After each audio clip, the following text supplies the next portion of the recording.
Bonjour les amis, bienvenue dans cette nouvelle vidéo. Aujourd'hui, on va s'intéresser à la probabilité conditionnelle. On va appliquer à un exercice. Un joueur lance un dé cubique équilibré.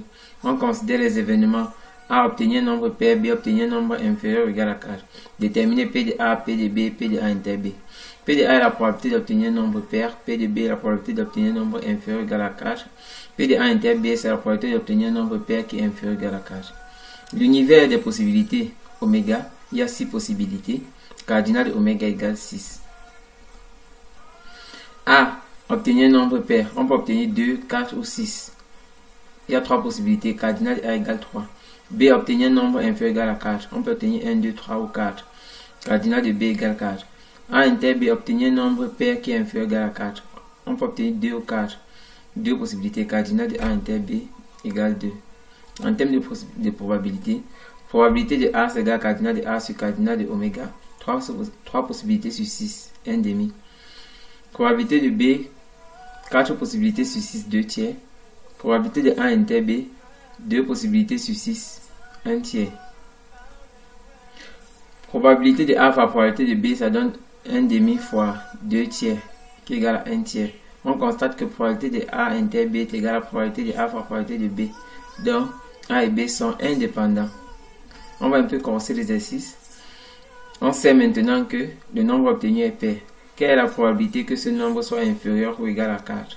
Donc, on nous demande de déterminer la probabilité que le nombre soit inférieur ou égal à 4, sachant que le nombre est pair. En gros, on demande de déterminer la probabilité de B, sachant que A est réalisé. C'est tout simplement égal à cardinal de A inter B sur cardinal de A. Donc, 2 sur 3. Une formule plus appliquée.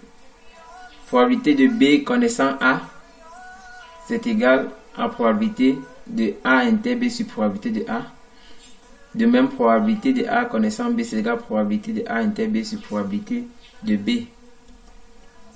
Pour mieux comprendre, on reprend l'exercice. Un joueur lance un dé cubique équilibré. On considère les éléments suivants. A.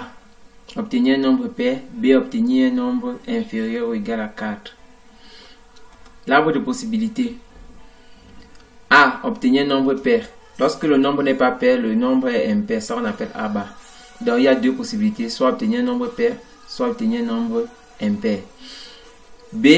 Obtenir un nombre inférieur ou égal à 4. Donc, soit on obtient un nombre inférieur ou égal à 4, soit on obtient un nombre strictement supérieur à 4, qui est B bar. Donc, voici les probabilités de chacune. Voici là où se place A inter B. Probabilité de A, donc probabilité d'obtenir un nombre pair, c'est ça qui est P de A. Probabilité d'obtenir un nombre inférieur ou égal à 4, sachant qu'il est pair. C'est ça ici, P de B connaissant A. Donc, si on veut déterminer la probabilité de A inter B, on prend tout simplement cette branche ici. C'est égal à probabilité de A fois probabilité de B connaissant A. Donc, voici la formule. Probabilité de A inter B égale à probabilité de A fois probabilité de B connaissant A.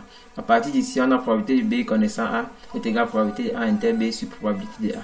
De même, on a probabilité de A inter B est égale à probabilité de B fois probabilité de A connaissant B. Probabilité de A donc connaissant B est égale à probabilité de A inter B sur probabilité de B. On peut nous demander de vérifier si les événements sont incompatibles.